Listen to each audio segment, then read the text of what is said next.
Our missions base, we've been in a crisis for the last 6 months, and that crisis began on the day that allegations were brought against Mike. When we began facing this crisis, there was obviously a lot of mistrust that was beginning to be sown, and because we're a donor-based ministry, many of our donors began to step back, many of them permanently, some of them were just temporarily on pause. But we began to accrue some pretty significant financial challenges of moving along at a pace of our expenses outpacing our revenue at about $500,000 a month. And we've been operating at that deficit for the last 6 months with no end in sight. We believe that God can do miraculous things. We believe that millions of dollars can come from anywhere at any time. Unfortunately, those things are not happening. And so as we began to accrue that deficit and began asking those deeper questions, we kind of had 3 basic tracks that were in front of us. Number 1 would be continue on, just soldiering through, running at a massive deficit, start selling off assets, start cutting stipends, working on some internal reform, and just kind of keep trucking on.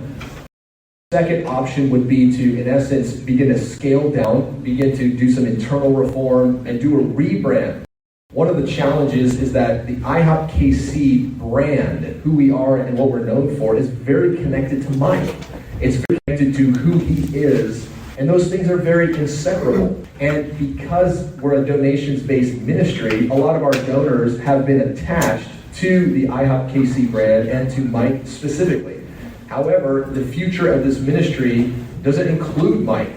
And so now we begin to look at the pulling apart Mike Bickle from IHOP-KC, and those two have become nearly inseparable in many ways. And our donor base is, again, largely contributing to the functioning of this ministry because of who he was and his message and mandate and all those different things that people were experiencing and enjoying through this ministry. If we were a normal church or ministry and we were experiencing the financial shortfall that we are, we would go through and we would just cut individuals that are on paid staff. That's what you normally do. So in our case, we would have to make a 90% cut across the missions base to every stipend or honorarium position in our ministry. We have 350 people. In essence, that would scale us down to 35 people. So the global prayer room is 150 people that are stipended or honorarium. They would go down to 15. And the church would be, we have about 20, the church would be 2. IHOP-U, maybe 50 or 80, I don't know the exact number, but it would be now at 10% of that 5.